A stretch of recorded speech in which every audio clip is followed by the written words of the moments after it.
앞서 뉴스에서 들으신 것처럼 한국은행이 기준금리를 사상 최저 수준으로 낮췄습니다. 네, 사상 최저 기준금리가 우리 일상에 어떤 영향을 줄까요? 또 경기와 가계부채, 수출에 미치는 영향까지 짚어보겠습니다. LG경제연구원의 조영무 박사가 자리하셨습니다. 네, 어서 오세요. 네, 안녕하세요. 먼저 한국은행이 기준금리를 사상 최저로 내린 배경부터 살펴보겠습니다. 우리 경제가 그렇게 안 좋습니까? 네, 결론부터 말씀드리면 그런 것 같아요. 올해 봄을 지나면서 소비와 내수가 다소 살아나는 지표들이 발표가 되었습니다. 네. 그럼에도 불구하고 과연 우리 경제, 우리 소비가 회복세에 접어들었는가와 관련해서는 논란이 있었는데요.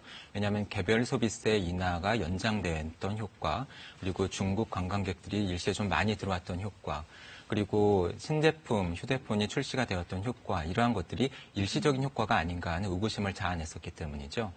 실제로 최근에 발표된 올해 1분기의 우리 경제 성장률은 전분기 대비 0.5%에 그쳤습니다. 네. 1년 전체로 환산을 해보면 2% 남짓한 것이니까 상당히 부진한 것이라고 볼 수가 있겠고요.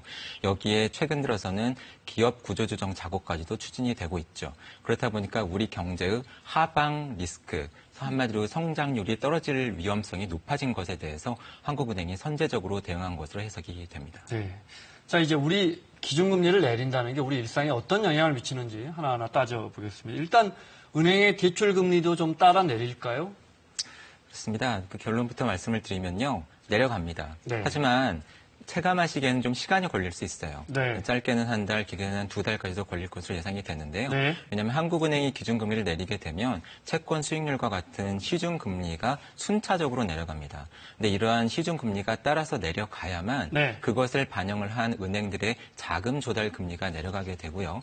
흔히 대출을 받으실 때 기준금리라고 하는 것이 코픽스라고 해서 네. 이러한 금리에 일정 부분 가상금리를 더해서 결정이 되죠. 네. 근데 이러한 코픽스라고 하는 것이 사실은 은행들이 자금을 조달하는 가중평균 금리거든요. 네, 은행들이 돈을 꺼온 이자율의 평균 같은 거군요. 평균입니다. 네. 채권도 발행을 하고 예금도 받고 네. 이렇게 다양한 방법으로 자금을 조달을 하는데 이렇게 자금을 조달을 한 비용의 평균이라고 볼 수가 있는데 네. 이러한 비용이 내려가야만 이러한 코픽스 금리가 떨어지게 되고 네. 코픽스 금리가 떨어져야만 실제로 가계가 체감한 대출 금리가 내려가게 되니까 네. 좀 시차가 있게 되는 거죠. 근데 아무래도 이제 당연히 이제 가계부채 많이 올랐는데 네. 빚 가진 가게 입장에서는 부담이 조금이라도 줄어들겠군요. 그게 이제 소비로 이어지길 바라는 거고요. 그렇습니다. 하지만 그 효과는 고정금리부 대출을 받으신 분들은 기대하기 어려우실 것 그렇군요. 같고요. 네. 변동금리부 대출에 한정되지 않을까 싶습니다. 근데 이제 네. 문제는 또 이렇게 이자율이 낮아지면 가계부채가 그동안에 굉장히 급격하게 오르다가 정부가 사실 좀 담보대출이나 집단대출 조금 누르면서 이제 그동안에 이렇게 빚이 늘어나는 속도는 좀 낮아졌는데 좀 느려졌는데 또 다시 가계부채가 급증할까 이런 건 걱정이 됩니다. 그렇습니다. 항상 금리가 인하될 때마다 최근에 제기가 되는 우려죠. 말씀하신 것처럼 올해 2월부터 수도권, 5월부터 나머지 비수도권을 대상으로 해서 은행에서 일반 주택담보대출을 받기가 까다로워지셨어요. 그렇다 보니까는 일반 주택담보대출의 증가세는 다소 둔화가 된 것으로 보입니다. 네. 하지만 여전히 가계부채가 많이 늘고 있는데요. 이렇게 강화된 규제에서 비껴나 있는 부분들이 있거든요. 한마디로 중도금이나 잔금대출 같은 집단대출, 그리고 담보대출이 아니라 신용대출, 그리고 아예 은행에서 빌리는 것이 아니라 비은행권에서 빌리는 네. 대출들을 중심으로 해서 대출이 많이 늘고 있고요. 최근에 이러한 현상을 가리켜서 가계부채의 풍선효과라고 부르고 있습니다. 네. 결국은 가계부채가 많이 늘고는 있지만 이것이 금리가 싸서 늘어나는 것이 아니라 어쩔 수 없이 돈을 빌려야 되는 가계가 신용대출이나 비은행권 대출처럼 높은 금리를 무릅쓰고 빌리는 대출이기 때문에 네. 금리가 다소 낮아지더라도 가계부채가 급증세로 돌아서기는 좀 어렵지 않나 하고 생각이 됩니다. 네. 사실 기준금리가 동결될 것이다라는 예측도 좀 있었는데 네. 떨어졌고요. 그렇기 때문에 앞으로 더 떨어지지 않을까라는 생각마저 듭니다. 그런데 80년대에는 뭐 이자가 15%에 육박하기도 했다는데 정말 지금이랑은 판이하게 다른 상황이었던 것 같아요. 그렇죠. 사실은 90년대만 해도 상당히 높았죠. 네. 상당히 높았죠. 지금 그래프에도 나오는데요. 2000년대 후반만 하더라도 5%대. 네. 그런데 지금은 오늘 발표가 됐으면 1% 초반까지 내려왔습니다. 네, 1.25까지 내려왔습니다. 그렇습니다. 사실 금리라고 하는 것은 그 나라 경제의 성장세와 물가 상승률이 어느 정도인가에 따라서 결정이 되기 때문에 저렇게 금리가 떨어지고 있다라고 하는 것은 그만큼 우리 경제 성장세가 둔화되고 물가 상승률이 낮아지고 있는 것을 반영하는 현상입니다. 네, 사실 뭐 요즘 같아서는 은행에 돈 맡기는 게 그렇게 달갑지가 않거든요. 그러니까 알뜰살뜰 저축을 해서 가계에 보탬이 된다 이런 시대가 아니잖아요. 네. 기준금리가 내려가면 예금금리도 같이 낮아지는 거죠. 그렇죠. 사실 예금이라고 하는 것은 은행 입장에서는 자금을 조달하는 방법입니다.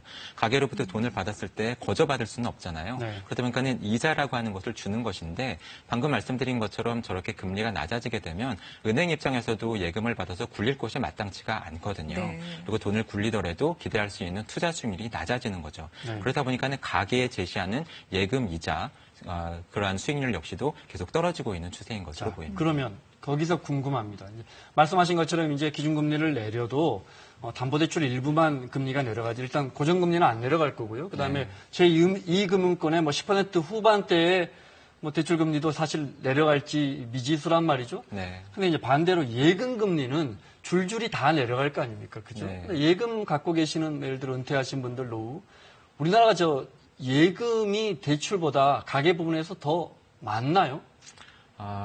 규모는 거의 엇비슷합니다. 네. 그런데 미치는 효과는 말씀하신 것처럼 상당히 차별적이고 그 영향을 미치는 계층이 다를 수가 있어요. 네. 예금 금리가 낮아질 때 아무래도 직접적으로 타격을 받으시는 분들은 예금이나 연금, 보험에 기반해서 생활하시는 노년층, 네. 퇴직하신 분들이고요. 반대로 대출 금리가 낮아질 때 혜택을 보시는 분들은 대출을 받으시는 분들이죠. 네. 그렇기 때문에 사실은 한쪽에서는 이득을 보지만 한쪽에서는 사실은 손해를 볼 수 제가 있습니다. 여쭤보는 건 이득을 보는 분들은 적은데 네. 손해를 보는 은행에 예금해 놓으신 분들은 줄줄이 다 이자가 조금씩 다 낮아지니까 네. 혹시 그 폭이 더 크지 않을까 여쭤보는 겁니다. 결론부터 말씀을 드리면요. 어느 계층의 어려움이 지금 더 가중되고 있는가를 좀 생각해 볼 필요가 있어요.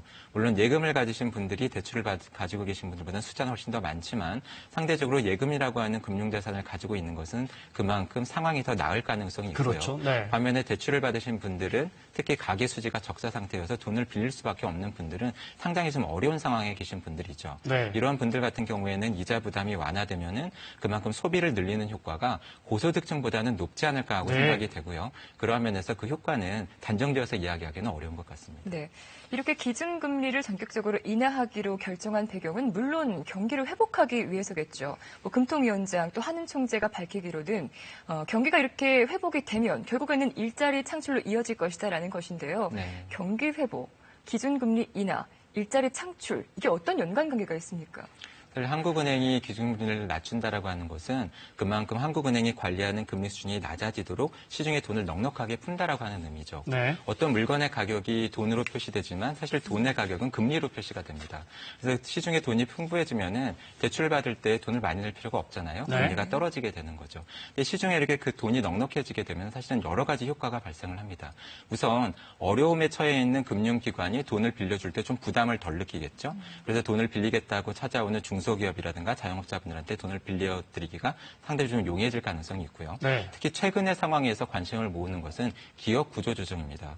아무래도 기업 구조조정이 진행이 되다 보면은 실업률도 높아지고 해당 지역의 경기가 악화될 가능성이 있는데요. 이렇게 시중에 돈이 넉넉하게 풀리게 되면 아무래도 투자라든가 고용이 좀 회복이 되면서 네. 이러한 경제적인 고통이 다소나마 완화될 수 있는 기대를 해볼 수 있겠죠. 돈을 쓸 수 있는 비용, 네. 뭐 돈을 더 쉽게 쓸 수 있으니까 네. 아무래도 사람도 더 뽑을 수 있다. 그렇습니다. 그러니까 고용이 좋아진다 이렇게 봐도 되겠군요. 그렇습니다. 네. 그런데 말씀하신 지금 그 효과들이 선순환 구조로 잘 진행되면 좋겠습니다만 예전만큼 그렇게 좋은 효과가 안 나타나고 있는 게 현실 아니에요?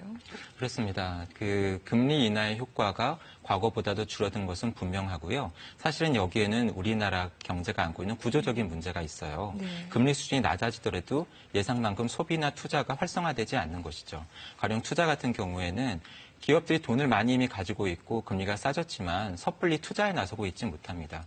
한마디로 먹거리가 될 만한 업종을 쉽게 찾지 못하고 있고 그러한 가운데서 투자를 주저하고 있는 것이죠. 네. 반면에 가계 같은 경우에는 금리 수준이 다소 낮아지고 이자로 내게 되는 비용이 줄어든다고 하더라도 남는 돈을 소비로 확확 쓰지 못하고 있는데요. 그 이유는 노후 대비도 해야 되고 교육비도 늘어나고 있고 무엇보다도 주택 가격이 크게 오르다 보니까는 남는 돈을 어떻게든 아껴서 이러한 것에 대비를 해야 되는 하는 것이 아닌가 하는 이런 수요가 늘어나고 있는 것이죠. 따라서 한국은행에서도 지적을 하고 있습니다만 이러한 금리 인하 효과를 극대화시키기 위해서는 통화 정책만으로는 한계가 있을 것으로 보이고요. 네네. 우리나라 경제의 산업 구조 조정이라든가 네. 가계가 안고 있는 이러한 구조적인 어려움을 완화시켜주기 위한 노력들이 병행돼야 되지 않을까 하고 생각이 됩니다. 기준금리 인하로 인한 국내 상황도 중요하지만 여러 가지 대외 여건 변수에도 대응을 해야 하지 않겠습니까? 네. 통상적으로 기준금리가 낮아지면은 우리 돈의 가치가 떨어지는 것이죠. 그럼 이것이 뭐 환율이라든지 수출에 미치는 영향은 어떻습니까?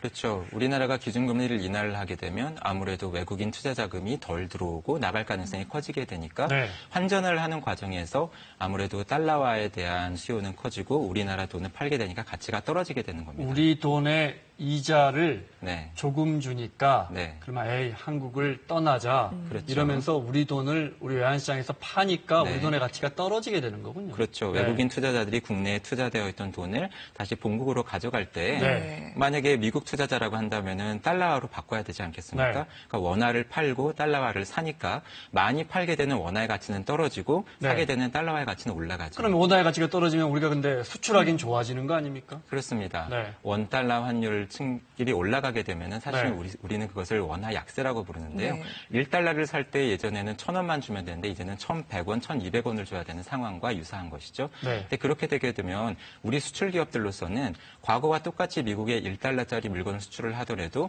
환전을 했었을 때 손에 네. 쥐게 되는 돈이 1,000원이 아니라 1,100원 이렇게 네. 늘어나기 때문에 네. 우리 수출 기업들의 수익성이 개선될 수 있겠고요.